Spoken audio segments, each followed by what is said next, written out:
Hello, my name is Ashley Whiting. This is for CIT 225, Week 2 assignment, Reverse Engineer a Website Database. I have my website pulled up here. I've chosen Bloomfield Homes, Dallas Homes Builder. I'm building a home with them right now, so I chose their website to reverse engineer. And I'm not going to be using all the information, obviously, but I'm going to use the locations information. They have that organized by city and community and floor plans. So I have our first Arrowbrook community pulled up here, and in this one location, obviously there are many floor plans to choose from. So I have already designed my schema here in Excel to save time for our video. The tables in this Bloomfield schema are locations. That's the first table with the primary key, being the location ID. Our second table is floor plans, again with the primary key being floor plan ID. We also have floor plan name, photo, bedroom numbers, and square feet. I forgot to mention that in our locations table we have our community name and city. Now, one location can have many floor plans, so we're going to need a linking table. And I've called that locale has plans table. Now, once we create our ERD and Workbench and link these two tables with this linking table, it will create the composite key for us using the primary key from locations and floor plans. But I went ahead and added it just so that I know that that will be included once our diagram is complete. I've also added the table buyers. This information is not on the website, but I wanted to create this table to see if I could get it to work in this schema for this assignment to see if I could make the relationships work in the schema with this buyer.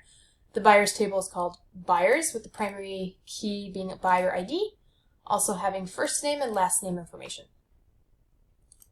Let's go ahead and go to Workbench. I've already created the tables just for the sake of time, but let's make our relationships work. Now, the first thing we're going to do is link the locations and floor plans table to our linking table. We're going to want to use our solid one-to-many line. So let's grab that one. So it's an identifying relationship, which is why we want to use the solid line.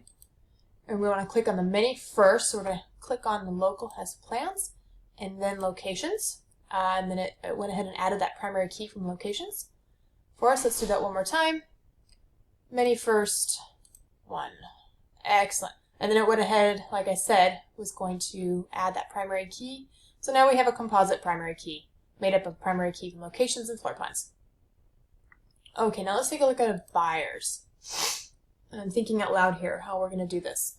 So buyers, one buyer can only choose one location, but the one location can have many buyers. So let's do the one-to-many relationship again. We're going to click on many because there can be many buyers for one location. There can also be many buyers per floor plan. Actually, nope, let's delete that. We're going to use many-to-many because there can be many buyers. Nope, I'm going to go back to my original thought. Maybe I'm wrong.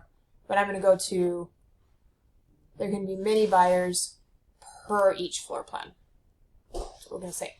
But there's going to be a one-to-one relationship between our buyers and our linking table because only one buyer can buy one house that has one location and one floor plan.